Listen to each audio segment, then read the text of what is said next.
ધોળકામાં રાંધણ ગેસ માટે હાહાકાર, online booking બંધ થતાં લોકોની લાંબી કતારો। અમદાવાદ જિલ્લાના ધોળકામાં ગેસ સિલિન્ડર મેળવવા માટે ગ્રાહકોને ભારે હાલાકી ભોગવવી પડી રહી છે। ઇન્ડિયન ગેસના બોટલોનું ઓનલાઈન બુકિંગ ન થવાના કારણે વિતરણ વ્યવસ્થા ખોરવાઈ છે, જેના કારણે સામાન્ય જનતામાં ભારે રોષ જોવા મળી રહ્યો છે। ધોળકામાં વહેલી સવારથી જ ગેસ એજન્સી પર લોકોની લાંબી લાઈનો। ધોળકામાં ઇન્ડિયન ગેસના ગ્રાહકો અત્યારે મુશ્કેલીમાં મુકાયા છે।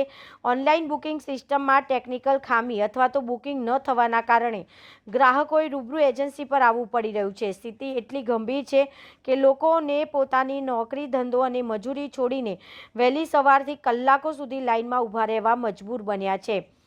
ગ્રાહકોના આક્ષેપ છે કે કલાકો સુધી લાઇનમાં ઊભા રહ્યા બાદ પણ ગેસ મળશે કે નહીં તેની કોઈ ખાતરી આપવામાં આવતી નથી।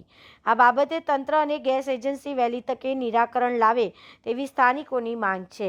રિપોર્ટર જાદવ ઘનશ્યામ, ધોળકા। તો તમારે શું સમસ્યા છે એના માટે? તમારા કારણ શું છે? તો તમારે બુકિંગ નથી થતું? બુકિંગ વીમાનું પ્રોબ્લેમ હોય તો વીમો અમે ભરી દઈએ છીએ। તો હવે પ્રોબ્લેમ કયો રહ્યો? તો તમારે ક્યારના તમે